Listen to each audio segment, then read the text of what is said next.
Hey, everybody, welcome to our live edition of the Orange and Brown Talk podcast. Dan Lobby here. I'm going to bring the rest of our crew on board as we are going live for the first time post game here. So, welcoming on, you see Ashley Bastock there. There's our guy Lance Reisland, and of course, Mary Kay Cabot is here as well. So, the whole crew after the Browns lose to the Bengals 17-16, and there's a lot to get into here.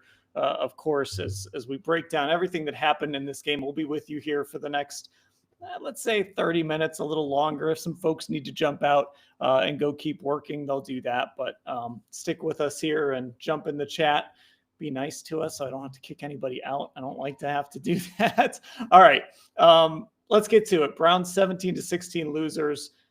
Mary Kay, we are going to start with you here. There's so much to this game. The defense played so well in the second half. Joe Flacco and the offense put together these long, just time-consuming drives that it's exactly what they wanted to do. The kicker missed two kicks. I mean, he makes that field goal, and maybe we're having a completely different discussion. Coming out of this game, I guess, where are you at with this football team after week one? I'll tell you what, I am very, very encouraged about this football team for the Browns and for their fans after what I saw in this football game. Because if you eliminate four egregious errors, they played a heck of a football game. They outgained the Cincinnati Bengals. I don't have the game book with me in front of me, but it three something to one something.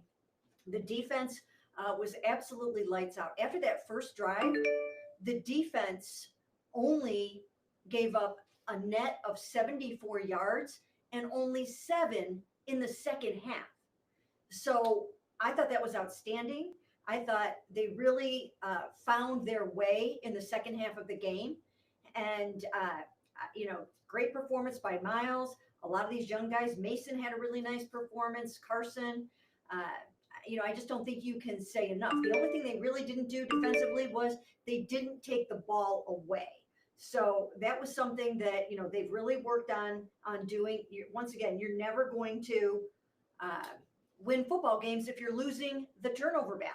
And they lost the turnover battle 0 for 2, right? So, you just can't do that. So I thought that defensively, I thought that was the key, that they really shut them down. They shut down Joe Burrow, Jamar Chase. Are you kidding me? Look at these numbers. It's fantastic. It's hard to even believe that they lost this game.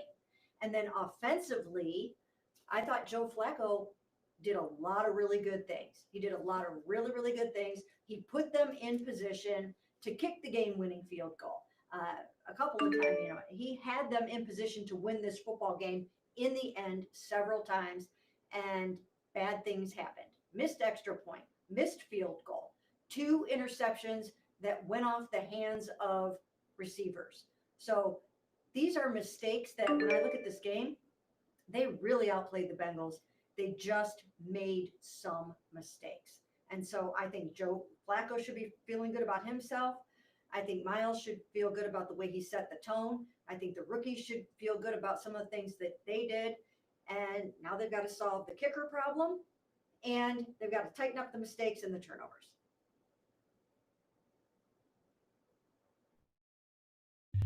Yeah, so I want to get everyone else's thoughts. Ashley, where do you come away from this team after this week one loss? Yeah, it's so interesting, right? I mean, I think the kicker thing is just the obvious problem that this team hasn't solved. I mean, I wrote a little bit about the post-game reaction to Andre Schmidt and, what he said, what some of his teammates said about him. But look, I think this is a problem that really goes back to the fact that this team extended Dustin Hopkins after one really good, I'll say it again, really good season. And then he had a career worst 2024, and they let him ride it out this offseason and hoped things would change. So you look at what they did, right? They let him come back. They bring in Andre Schmidt as sort of like camp leg competition, an insurance policy. And ultimately, Dustin Hopkins doesn't work out through those issues. And now you're kind of left with Andre Schmidt. Now, they said it was about his body of work. That's why he won that job. For us, it's hard to gauge because we really only saw him kick a handful of times in preseason games, right? Even when he was here on the practice squad last year, it's not like we ever saw him kick. So now they're in that position where I couldn't help but think today, like, had they just pivoted after Dustin Hopkins' bad 2024, or had they not rushed to extend him in 2023 and just let his contract end at the end of last season, maybe they would be in a little bit different spot right now. But where they are right now, there's no obvious plan B. There's not another kicker on the practice squad or anything. So that's it for me. But that being said, as I was watching that game, I told Lance before we started recording, especially that sequence where the defense got 3 straight sacks against Joe Burrow. It was Miles, and then Isaiah McGuire, your guy, Dan. And after that sequence, I was like, there's no way they're losing this game. Like, a football team just doesn't lose a game after some dominance like that. The way that defense played in the second half, it was like they woke up, because the first drive of the first half, especially, I thought they started a little slow. Still not happy that they didn't get takeaways. But in the second half of that game, I felt like it was what we saw all summer. And I did leave this game feeling really good about all the main rookies. So that's kind of where I stand. And I feel like this offense can be functioning with Joe Flacco in the same way it was in 2023. Like, it's not necessarily going to be the most explosive thing, but you're going to control possession. And I think you can win that way. If you control the time of possession, he is efficient. He had time, I thought, to operate back there today. He was making good decisions. Those interceptions were fluky. So I don't feel like terrible about this team, but after a loss like this, you always wonder how much is this going to eat away at them potentially. So we'll see. All right, Lance, it's your turn. Your feelings here after this first game. How did you come away feeling about the Cleveland Browns? Well, I think the Browns have they had a lot to be proud of. They played very well. They played very hard. The defense played very well, but I was very frustrated, right? Because as a coach, I will tell you, that's a game you should have won. You can't hold Joe Burrow to 113 yards, play the way the defense played, and lose the game. So I think that hopefully they have that attitude where they're kind of irritated by it, right? Because I'll be honest with you, sometimes when you get thumped by a good team and they're just better than you, and that's a lot easier to accept than this. Mary Kay said it best. They outplayed the Bengals, and they outplayed the Bengals pretty much, in my opinion, from after that first drive. If you look through the whole game, they outplayed the Bengals on both sides of the ball, but it tells you the margin for error with the Browns, right? They have to find ways to win like they are finding ways to lose right now. And somebody's got to make a play. I thought they did enough right now today to win. I thought the defense did enough. I thought the offense did enough. I thought that defensive line is kind of what I thought it would be. I thought Schlesinger, he's been a really, really high-level player in terms of tackling and getting people lined up. I was a little bit, I would say the one thing, the takeaway I had was I wasn't sure why some of the matchups, like I wasn't sure why Newsome was press coverage on Chase so much and things like that. But, every coach does their own thing. I just thought they played well enough to win. They play hard. My takeaway is frustration, because you do enough to win, you work really hard, and then the kicker doesn't make his kicks. And once again, it's a team game. I understand that, but as Ashley said, this is a problem that's kind of been going on now. And when you have a team that's really, really has to play close to the best, you got to have a good kicking game. You got to have those automatic points, and they just don't right now. And you saw it today. You lose a game because you can't make an extra point in a field goal. So I'm going to say this. I understand the idea that the Browns did outplay the Bengals, because they did. I mean, you look at every statistic. If you just looked at this game book, if you just looked at the box score and didn't see the final score, you'd say the Cleveland Browns are 1-0. What a win by the Browns. And I think that's what concerns me more than anything. When I look at this game, almost everything went the Browns' way, right? Almost everything went the Browns' way, except for, of course, the 2 missed kicks. And then you had the Judy drop that turned into a pick and the Tillman drop that turned into a pick. But they got a great performance from the defense. They gave up 7 yards in the second half. They controlled the football on the offensive side. Now, they couldn't run the ball today. That was obviously an issue, but they found ways to kind of fake run the ball with those little swing passes to Dylan Sampson and all of that stuff. So they were getting production in those ways. This was kind of everything the Browns needed it to be, minus those 2 mistakes. And my concern here, Mary Kay, is like, this is easily the worst defense they're going to play for another month, and maybe the worst football team. I don't know what the Bengals are going to be long term. I don't know if this is going to be a playoff team or not. I think most people look at the Bengals and say they're a playoff team, but like they did everything they needed to do against a team they match up really well against, and they lost. And if they play the same way against Baltimore next week, I don't think they're going to lose by 1. They might lose by 10. So I guess a part of me wants to feel good and spin this in a positive light, but it's hard for me to do that because there's so little margin for error with the way this football team has to play. And they made too many of those mistakes today. And I guess that's where I'm at right now. Yeah, I mean, I just think it's so obvious why they lost this game. And I think that we would be feeling completely different about this football team right now had Andre made that kick. And they could have walked out of here with a victory. And then, of course, the complete narrative always changes. We always overreact to a victory. We overreact to a loss. And the truth of the matter is, as you guys have said, the margin for error, the margins are so thin. But I do agree that it's going to get harder from here. It's going to get harder. But I also think that they're going to get better. And one of the things that I wrote about after the game is the fact that Joe Flacco, the truth of the matter is, did not have much time on task with this offense in training camp. He didn't. They were conducting a 4-way quarterback competition. I hope they figured out that they can never do that again. Okay, you can't do that. You have to figure out by the time you get to mini camp who your starting quarterback is going to be. Maybe 2 guys can go at it a little bit in training camp, but certainly not 4. He did not have enough time on task with these receivers. They don't necessarily have their chemistry and their complete timing down, and they need to get that. That does take time. And they're going to have to go back to the drawing board this week. They're going to have to work together. They're going to have to communicate more, study more, and rep it more. So I think that that's one of the problems. Now, I also think that when Quinshawn joins them, which could happen next week in Baltimore, depending on what happens with his meeting with the NFL this week, then I think you're talking about a different offense. You guys saw what happened with the running game today. They didn't have much of a running game. I think they rushed for 49 yards, okay? That's not going to cut it. And Jerome Ford averaged 1 point something. Dylan Sampson averaged 2.4. I really have to believe that when Quinshawn is back, that they are going to have that 1-2 dynamic duo that they hope to have. So you're going to have Quinshawn as your workhorse featured back on first and second down. Then you have Dylan. And Dylan has demonstrated that he can play on other downs besides third down as well. But I think when you have the synergy of those 2 guys in there, then you're going to have a running game. And you'll have more of an offense. And you'll be able to support Joe more. I mean, he attempted, 41 passes today? That's too much. I think that's too much. So I think it's going to look different, but I do think that the defense is showing signs of being good.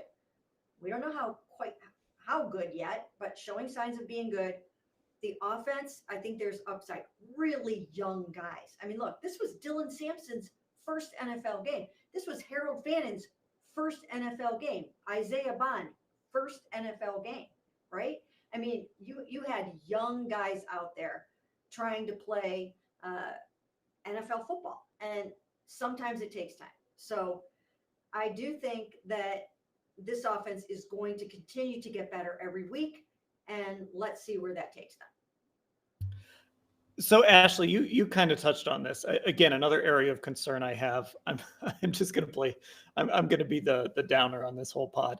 The concerns I have, right, were you mentioned the kicking situation, right, and this decision to go with Andre Schmidt after, like, you knew coming out of last season that Dustin Hopkins was damaged.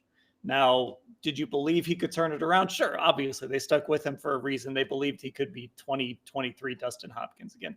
Unfortunately, one of the themes of this team is they keep trying to recapture that 2023 magic. We'll see.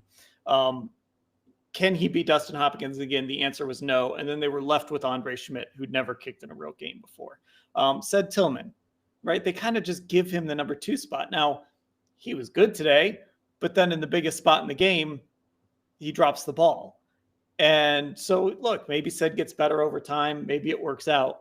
But it's these little decisions like this, and again, with the whole way the running back situation played out, you drafted 2 running backs and you couldn't run the ball week 1, and now we've got to see if Quinshon Judkins can be like, how long is it going to take him? Is he going to hit the ground and be Quinshon Judkins week 1? Is it going to take 2 weeks, 3 weeks for him to really kind of figure things out? It's not having training camp going to hurt? There's still a lot of questions there, I think. And again, I just wish they didn't have to play this stretch where it was like Baltimore, Green Bay, whose defense was awesome today. Baltimore, Green Bay, Detroit, who I think is better than they showed. I just think they were playing a really great Green Bay team. I mean, this stretch is going to be so unforgiving. And it feels like some of the choices the Browns made, at least in this game in particular, came back to bite them, or they're just going to take time to sort of develop into what they envisioned them being. Yeah, I mean, again, we've highlighted these first 6 games on this schedule pretty continuously and in different ways. I mean, I wrote a story this week on DeJuan Jones going up against Trey Hendrickson and kind of outlined, look, this is only the first edge rusher, like star edge rusher he's going to have to face. There are more coming every single week from now up until they play Pittsburgh when they get back from London. That's so far from now. And they have to contend with TJ Watt. So, like, I worry from the sense of, look, I think when we were in that locker room today, I did not feel a lot of the frustration that I think was just very palpable last season, especially as it got later into the season, and especially once they were eliminated. I didn't feel that. I do think this loss felt very much like a 2024 Cleveland Browns loss to me, and that concerns me because, again, it just kind of goes back to all these problems that you supposedly solved or thought you had solved in the offseason that really weren't, or at least potentially aren't yet. And this stretch is so brutal, like, to be able to stay in contention just mathematically, you're going to have to win some games that you shouldn't win. And this was very much a game they could have and should have won today.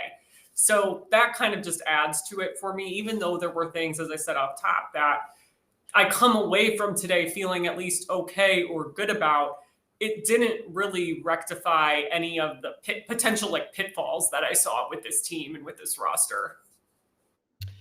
Yeah, Lance, I mean, today, and again, like, I want to be careful, right? Because it's week 1. Like Mary Kay said, Andre Schmidt makes that field goal. We're having a different discussion. That's the margins in the NFL sometimes, right? Like, you make a field goal and you're super happy you miss a field goal and everything's going to crap, right? So you don't want to overreact, especially after week 1. Week 1 is always wonky. Week 1 is always weird. But Lance, I guess based on your opinions to coming into this game, did this game reinforce things? Did it surprise you? What did the stuff you felt good about? Do you still feel good about? The stuff you felt bad about? Do you still feel bad about? Like where are you at with all of that? Well, I thought the defense and the rookies were exactly what I thought they'd be. I was actually telling Ashley before we started, Dylan Sampson's runs a lot heavier than he really is. I was really impressed with his ability to break tackles. So he's going to be, if he doesn't have to be the bell cow, he's going to be a really good change of pace. And I also think Jerome Ford can be better in a third down situation or a third down back because he does pass protect pretty well. I think, obviously when Junkins gets back, I think he's going to hit the ground running because his style of running, they ran power and counter and wide zone. They ran all that at Ohio State. So those are things he understands. I think his issue would be in pass protection, right? And being able to make sure that he has blocking the right people. My biggest concern was the movement up front by the offensive line. Now, I do think Quinshon Judkins will help because he's heavier, but they didn't get a lot of movement today on their double teams. They didn't get a lot of vertical displacement. So if you look at the line of scrimmage, both defenses were kind of controlling the line of scrimmage. And every time that ball was snapped, it's almost like Cincinnati was a yard deep in the backfield. And that just tells you that they're winning the line of scrimmage. And I would say that would be my biggest concern. Now, the thing that I'm excited about the most was the thing that they did well, they can repeat. That run game, like you said, you can have, those are part of the NFL run game. That's part of the run game at every level. Now, those swing passes, like you said, those are important, and that can add to your run game. But I think if they're going to get back to an identity of being a physical bunch, you know, like Mary Kay said, throwing the ball 45 times. Joe Flacco, who is we all agree is probably a top 5 quarterback, threw it 23 times today. So you got to stay committed to that run game, and you got to figure out how you're going to. And I thought they did so many things well. But the bottom line is you lost, and that's the under. It's a product based NFL, right? Doesn't matter what you did well, you lost. You're 0-1. So they got to figure those things out. I would hope that you go in, you're a little irritated. That that losing a game like this should irritate you and get you back to work. But there was a lot to be hopeful for, especially that defensive line, that defense seven, Schlesinger, those guys. I'd like to see Delpit make more plays. I've said that before. I think we've got to create some turnovers. That's what the Browns don't do. They don't create any turnovers, and that's going to kill them down the stretch. You got to have, it's like easy yards on offense. You got to create some short fields for your offense. So I don't know. I'm still kind of where I'm at in terms of what I think they can be. I still think they're good in the trenches on both sides of the ball. I really think they're good on defense, and that will give you a chance, just like they had today in a lot of games. And obviously, none of the things they did were fluky. The things they did well can be repeatable. Yeah, so that's one of the good things, right, Mary Kay? Especially this defensive line, right? You get into that fourth quarter, and you have that stretch where Myles Garrett has back-to-back sacks, Isaiah McGuire has a sack. Like I think I tweeted after that series, like that's the defensive line we've been talking about since Philly, right? So that's one of those things that you come into the game thinking the defensive line is going to be really good, and you leave the game, even with the result, thinking, okay, the defensive line is going to be really good. Joe Flacco, you come into the game thinking, okay, this is who Joe Flacco is. Now, like you guys mentioned, 45 passes is too many. Lance, I'll save you a little headache here. You said Joe Flacco was a top 5 quarterback. You meant Joe Burrow. Joe Burrow, yeah, Burrow, absolutely. Yeah. Save that for me. I didn't know I said that. Appreciate that. Burrow did only throw 23 times, right? Like Joe Flacco throwing 45 times is not your formula, but Joe Flacco ran the offense. He was pretty efficient for the most part. Obviously had the 2 turnovers. They weren't really his fault. The throw to Judy was a little questionable, but it shouldn't have been intercepted, right? That was just a weird outcome on that throw. So you feel good about Joe Flacco at least being able to be this team's starting quarterback for a little while, despite what the people in our YouTube comments arguing about Shador want to have happen.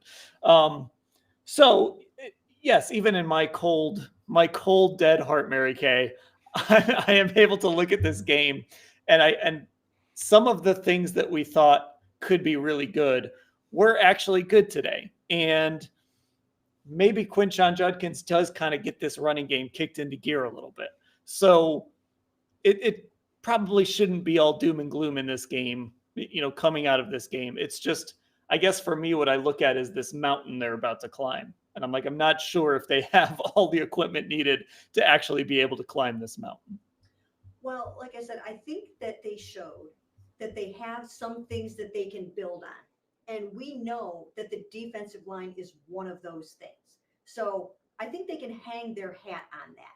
I don't think we're seeing a mirage out there. I don't think we were seeing a mirage when they fared well against the Philadelphia Eagles in those 2 practices against the Eagles. That's a pretty good offensive line, even though they had some injuries. So I still do think that this defensive line is going to hold up. And I also think it's going to get better. Why? Because this was Mason Graham's first game. This was Carson's first game. Mike Hall's going to be coming back. Alex and Isaiah still finding their way a little bit. So once they work together a little bit more, it was Malik Collins' first time in there with these guys too. So I do think that what we saw tonight from the defensive line is something to build on. And I think it's going to get better. I think they're going to figure out, oh, that's how this works when we do this. That's how this works when we kick this guy down inside. I think that they're going to tweak it. I mean, Jim Schwartz is really good at what he does. I think now that he knows what his personnel is going to look like out on the grass, then he's going to change it up and make sure that everybody's playing to their strengths or move these guys around in ways that he didn't know to do, maybe even heading into this game. So I do think that this defensive line, this defensive front is going to be better. Once again, there are new things on this football team, even more so than some of the teams that we're going to be seeing them play over the next few weeks. There's a lot of young guys, a lot of new things going on. I mean, 2 starters on the defensive front alone that are rookies, that right there, just screams new. So I think that the defensive line is something they can walk out of here thinking, okay, this has the potential to be good this season. And then again, offensively, you're right, Dan. You are pointing out something that is very, very true, and that is the defenses are going to get so much harder over the next 4 weeks, 5 weeks. This was not their stiffest test by any stretch of the imagination. Even DeJuan Jones, of course, DeJuan Jones is going to have a bigger test than he had tonight, even though he had to deal with Trey Hendrickson. When you get a complete defensive front or a more complete defensive front, then he's going to have his hands even more full than he did. So, yeah, the tests will get tougher, but they will get better. And they're going to have to meet the challenge. But I do think that they have some things to build on this game that lead me to think that they can win some games this season. I don't know how many games that's going to be, but if they, and I've said this so many times, if they can win the turnover battle, they can win football games, but they have to do that. Right. I mean, that's always so important in football, just in general. You've got to win that turnover battle. They're really going to have to, circle the wagons here, obviously, to use a cliche, because I don't know what's going to happen next week. I mean, I know what I'm going to predict is going to happen, but I also have watched a million NFL games, and I know that sometimes there's a reason any given Sunday is a phrase. So I don't know. If we could talk about how all the things that concerned us in this game, and then somehow they go to Baltimore next week. I mean, Baltimore lost to the Raiders last year in week 3, I think it was, and they were a Super Bowl contender. So weird things happen in the NFL. But here's one other thing, just as I was watching this game that I thought. So first drive of the game for the Browns, 9 minutes, 50 seconds. Drive at the end of the half was 3 minutes and 55 seconds. 7 minutes and 40 seconds to start the second half. All of that's great. Like, that is Kevin Stefanski at his best when he's controlling the clock, controlling the ground game. Well, not controlling the ground game in this case, but, controlling the clock, controlling possession, keeping that offense off the field, letting his offensive line be road graders. All of that's good. But the other thought I had, Ashley, and I want to get the rest of your opinions on this too. The other thought I had was, that's a really hard way to operate in the NFL. If you need to put together, 16 play drives, 11 play drives, 13 play drives. Like, obviously, on the one hand, you love that ability to possess the football. But on the other hand, it's really hard to live life in the NFL if you're relying on, we got to take 16 plays, 11 plays, 13 plays. The drive that led to the missed field goal was a 10-play drive. That's a big ask when you're going against a defense that's not the Cincinnati Bengals. It is hard. And I think there's a misunderstanding maybe among some fans, because I told Dan, I'm getting yelled at in my Twitter mentions today because I made a comment about how you can't have a kicking issue. Again, coming back to the kicker discussion, you can't have a kicking issue when your offense is not super explosive. And just because this offense, I think, did what it should do well, it's not what I would qualify as an explosive offense. Yes, Joe Flacco is going to take some shots downfield. I think the Bengals played a lot of zone today. It overall was not lending itself to them taking a ton of chances. I thought it was maybe a more conservative way to go about things, but also I don't necessarily hate it. I thought it was maybe more of what they should lean into last year. I do think once Quinshon Judkins is here, it's going to be a little bit easier just because you're going to have some more explosive runs, and he is going to be able to help you generate some of those explosive plays. I think you're still going to get some of those with Joe. They had 3 plays for longer than 20 yards today, 3 passing plays. but it's not obviously like prime Patrick Mahomes going out there. It's 40-year-old Joe Flacco. There are some limitations. Kevin Stefanski has to call the things he likes to call, that he knows work, those easy gains, those quick screens. That's what they did a lot of in 2023 too. So I know it's difficult. It's not like traditional in terms of what people think of as these high flying offenses now. But I do think it's like kind of what more people wish they would have gotten back to last year, when the offense was just obviously not functional at all. And before I go to you, Lance, we'll go back to Mary Kay real quick on this point, because she's going to run after this. But so listen, full disclosure, I was all ready to write a story about that first Browns drive. If they would have won this game, I'd have talked to a bunch of guys about it. Man, that was awesome. Jerry, you drew like 3 pass interference penalties and all of this crazy stuff happened. Like, that was going to be a story. But obviously sometimes when a team loses, you just aren't going to get the answers that you need for a story like that. Mary Kay, to me, again, the negative is that's a really hard way, I think, to operate offensively. The positive is this is kind of who we knew the Browns would be, like control the ball, play good defense, try and win that way. And even though they lost this game, they did play the way that they wanted to play, and they did control the football, and they did do a good job of, even though they couldn't run it as well as they want to, they did a good job of really kind of checking off a lot of the things I think they want to do to win football games this season. Obviously, it just didn't go their way. Yeah, and I do think that as they go along, I think they have a lot more in that playbook. Now, I think that Joe demonstrated today that he can move well enough to run some of the bootlegs and the keepers that they want to run. He can do that.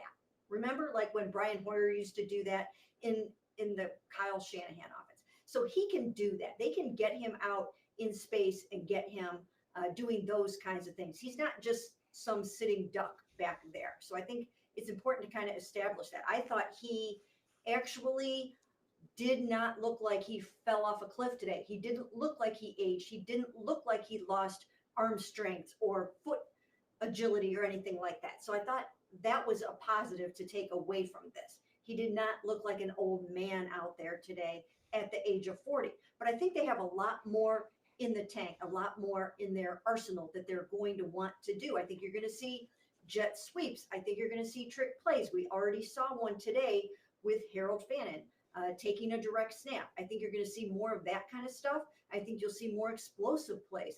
I think this offense is in its infancy stages because, once again, in part, they didn't know who their starting quarterback was going to be until they traded away Kenny Pickett. I mean, they had a pretty good idea since mid-August it was going to be Joe, but they couldn't really tailor things to him. Now they know who they have. They know what they've got. If they get Quinshawn back, they know what their running game is going to be.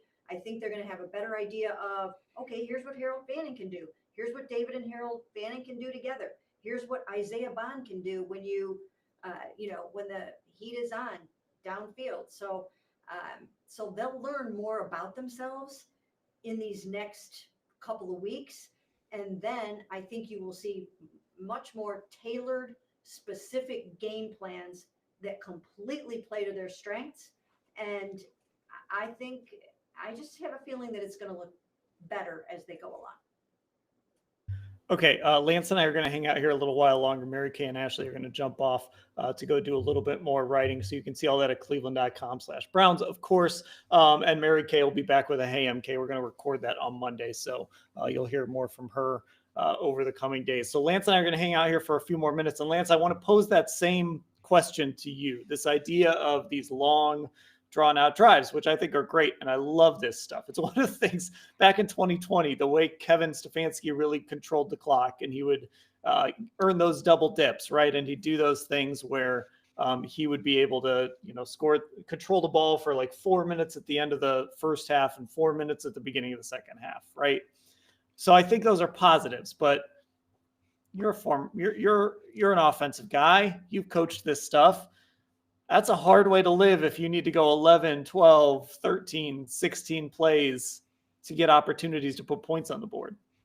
Well, you got to have some explosive. When listen to everybody talk, I agree completely. And here's why: because as a coach, regardless of what level you're at, and you saw that last year with the Browns, regardless if it's high school, college, or pro, going 10 plus plays without making mistake, without getting a penalty, without having 11 guys do it right for 7 to 8 minutes, 10 to 16 plays. That's really hard. Some bad things happen. Now you can do that once in a while. You can do it twice, maybe once or twice a game, but you got to have some explosives, which for me comes back to running the ball. If you can run the ball, then you create some explosive because you're going to get those safeties coming down the box a little bit, right? So now you can take advantage of if you're 2nd and 5, which I know you've heard me say, right? Now, if you're 2nd and 5, well, all right, now the defense is in base and now you can run play action and you get some one-on-ones because they're trying to stop the run. That's part of it. Now you're saying one of the things that all four of us have said forever, they got to create some turnovers, right? So now you can get some short fields, right? And they don't get short fields because they don't get any turnovers, right? So they have to go 80 yards every time, which is just really hard to do. Now I know they like that, and it doesn't. And you can have good drives that start at your 10 and you get to the 50, and then you for the Browns this year, and then you punt the ball, but you flip the field. And that's important too with this defense that you make the other teams do that too, because other teams will have trouble doing this against the Browns. So for me, it's this complementary football that will lead to more explosive plays and kind of get them out of this. Like I always say, they have to do everything perfect right now. And when you have to do everything perfect, that's a recipe that's not very good at the NFL level. It's just too much talent.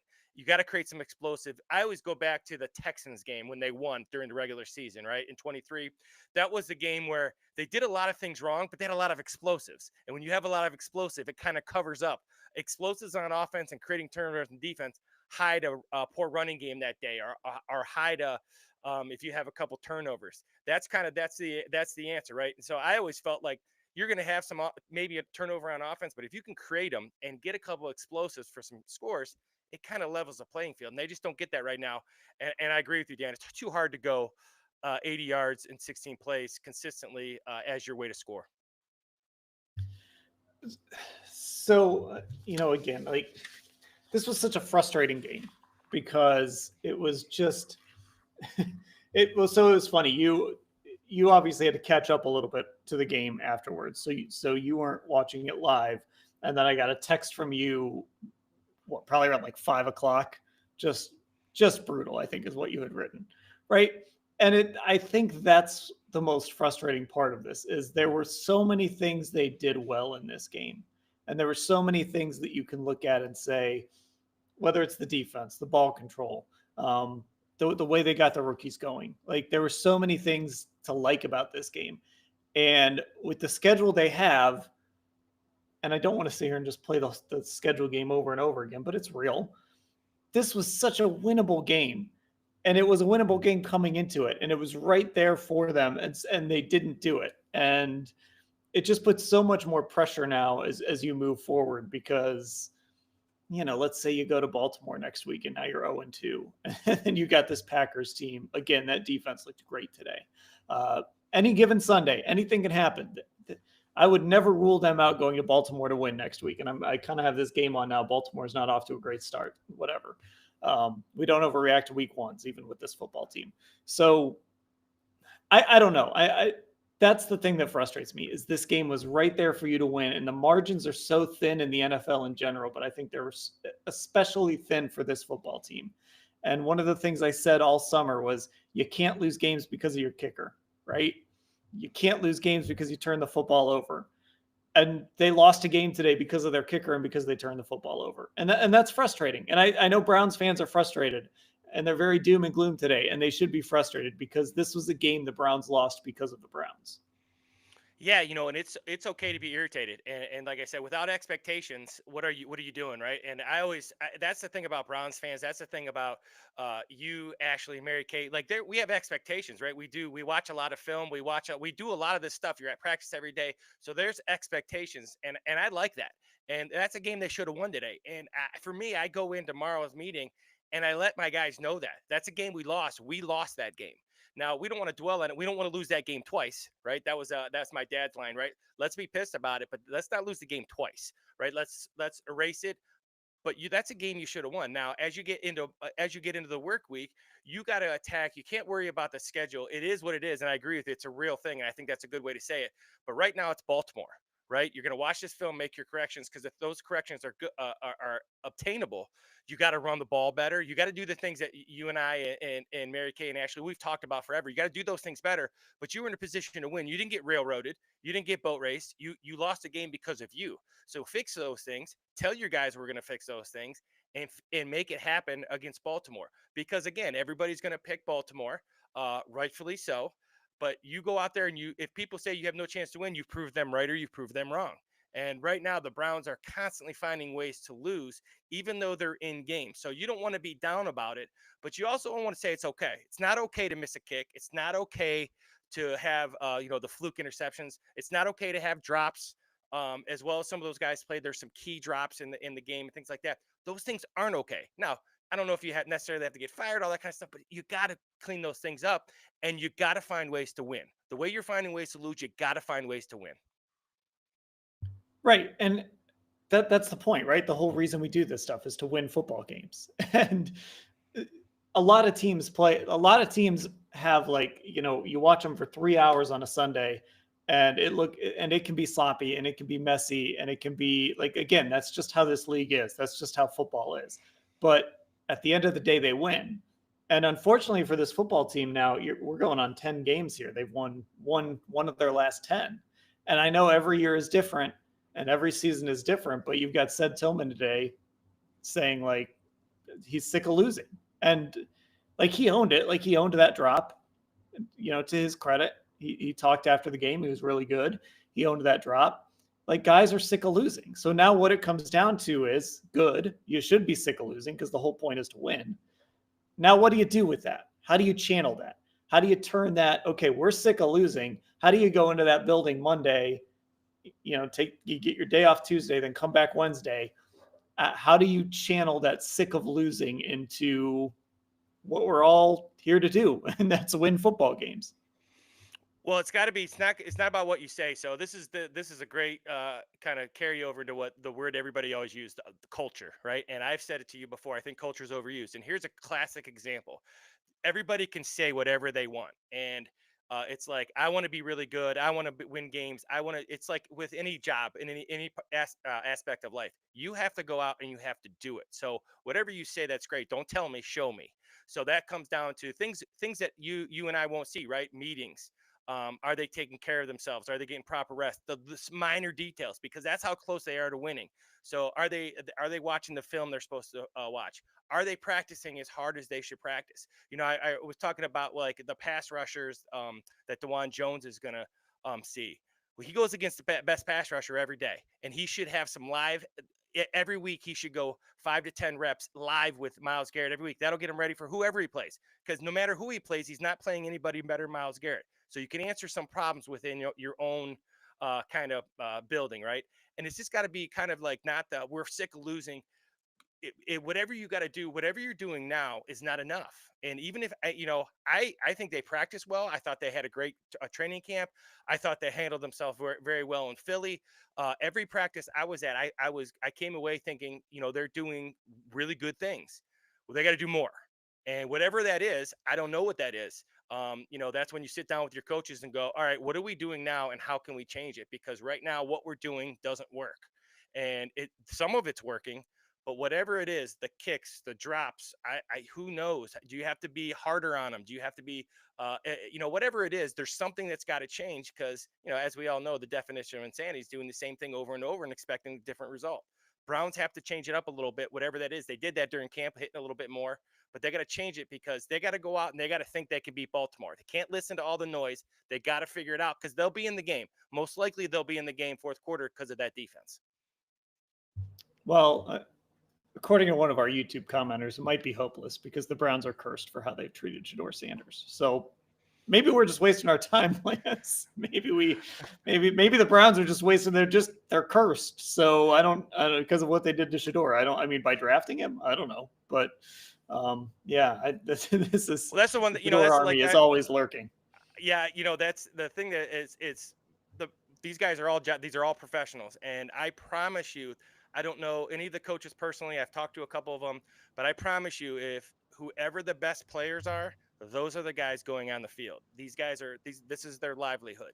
And I tell everybody, there's no conspiracy, there's none of that. He has a chance to be very good, he has a chance to be very successful, but he's not ready yet. And I'm with you on that. And it's I don't think they're cursed.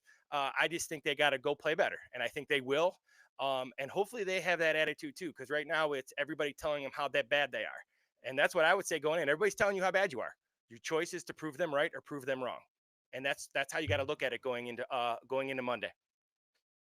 All right, let's do this. Let's take the defensive line out of the equation. That's the easy answer. What's the thing that got you most excited about this football team today?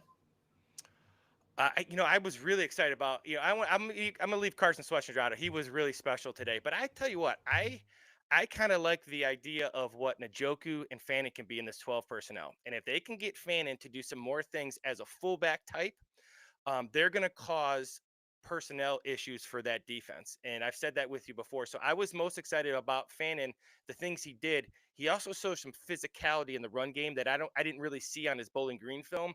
So he's a willing blocker. He doesn't have to be a great blocker. He just has to be good enough to kind of make people bring in more linebackers and create those matchups that Kevin likes to create in his 12 and 13 personnel with the empty and the spread set. So and I'll be honest with you, besides the drop, I thought Sed Tillman did some good run after catch today. I thought he did some positive things, 2 steps forward, 1 step back, but I was happy with Tillman, but I was very kind of what I expected out of Fannin and Njoku and what they could be as they with what Joe Flacco likes to do and how they like to run this offense. I think those guys are going to have really big years.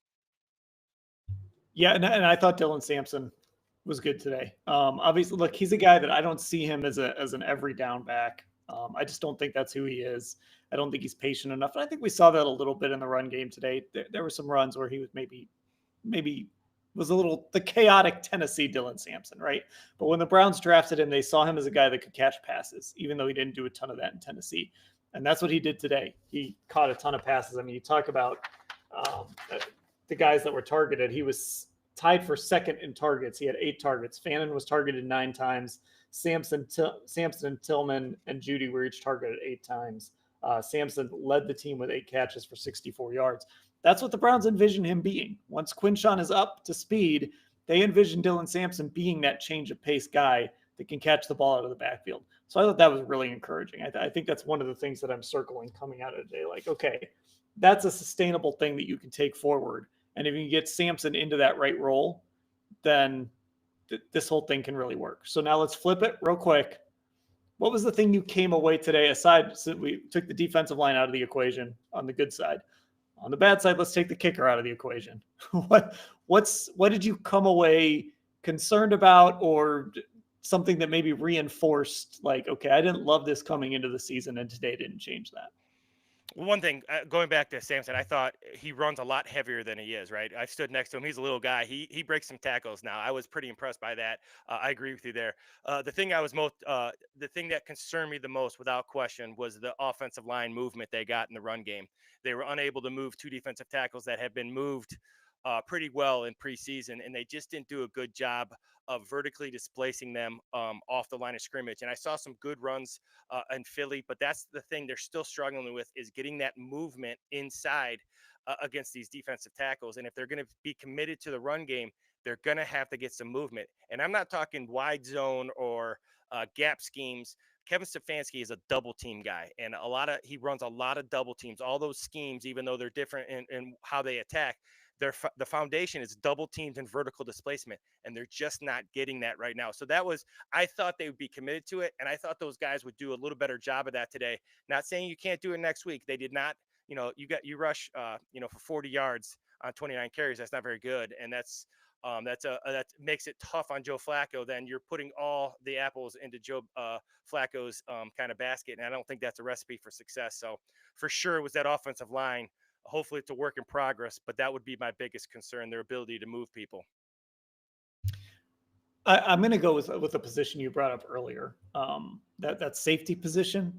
Just still, I want to see more playmaking out of that position, and it's something we've talked about. Like, I want to see, this is a team that didn't force a turnover today, and that stuff has got to come from your safeties. Like, safeties one of the Bengals safeties got a turnover today on a deflected pass, right? So that's the stuff I want to see from the safety position. And we had a texter, one of our text subscribers, when I did my pregame Q&A, said, is what would you need to see from these Browns safeties that would make you say the Browns shouldn't draft Caleb Downs next April?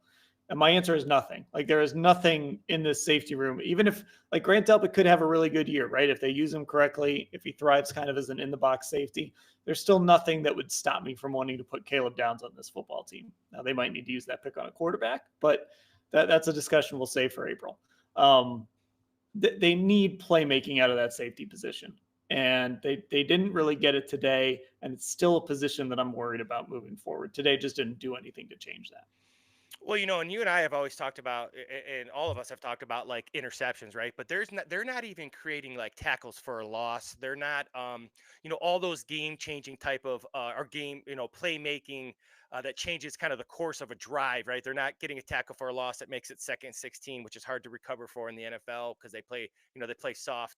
There's no strip sacks. There's no strip fumbles, and they're just not. Now, I think Delpit can be very successful. For me, the concern, Delpit is, I think he's so talented. I just think he's got to be, even when he's down in the box, he's got to create more panic on the offense and more chaos. He's not doing that right now. But I'm with you. The free safety's the guy who's got that one high hat, is the guy who's got to make game-saving tackles, big hits, jarring hits. He's got to get a pick, like you're saying. He's got to be a ball hawk, right? You get those tip interceptions from being a ball hawk, being around the ball. That being a ball hawk is about knowing where ball is going because you've watched film and all that kind of stuff. It all ties into this kind of thing with the turnover. So they got to continue to get better at that. And I'm with you right now. You're hoping the young quarterbacks play well. And even if they don't, Caleb Downs is a guy that, if you're talking about a guy who can make this defense even better, it'd be a guy like that. Because that's the one thing they're missing, Dan. They're missing the ability to turn the ball over, which is killing them. And they're still in games. And they're not doing some of those things. Well, earlier I said the Ravens started slow, and since then they've gotten a Derrick Henry touchdown. Kyle Hamilton just made a really nice tackle on a 3rd down to set up for. This is going to be a tough game next week, Lance. When I talk to you Thursday, I can already circle a lot of the things you're going to be talking about. This is going to be a challenge next week for sure. Well, yeah, and that's the thing I was telling everyone. When you talk about culture and having an identity, you're right. The scouting report, me and you could do it right now. Obviously, there'll be some changes to it, but you know what you're going to get defensively. You know who the playmakers are. You know what run schemes they're going to run. They're not tricking you. They're a team that has an identity. They know who they are. They know who their players are. And without even going through my scouting report, which I'll get done tomorrow, it'll be exactly what we think it is because that's who they are. Okay, this was fun. Live Browns post-game pod here. If you were watching this on YouTube, it's Orange and Brown Talk Podcast. So what you got to do is you got to go to Apple Podcasts or you got to go to Spotify. You got to find us. You got to get subscribed. And then you don't have to. You can watch us. We put them on YouTube. But if you don't want to just listen while you're running or driving or whatever, go to Apple Podcasts, go to Spotify, search Orange and Brown Talk. Now, if you're listening to the podcast and you're like, man, I wish I missed that live show. I want to see these guys talk after the game. Go to our YouTube channel. That's Cleveland Browns on cleveland.com. Get subscribed there. I mentioned our texters. That's Football Insider, cleveland.com/Browns. That's the blue banner at the top of the page. And you can find our socials on Instagram or Orange and Brown Talk. On X, we are Orange Brown Talk. I think that's everything. Mary Kay and Ashley were here earlier. I will be talking to them throughout the week. Obviously, we'll be back with a Hey Mary Kay podcast coming up on Monday. Lance, thanks for hanging out a little longer, talking a little football with me. It's always fun. Absolutely. Thanks for having me, my friend. I'll see you on Tuesday. All right. We will talk to everyone later.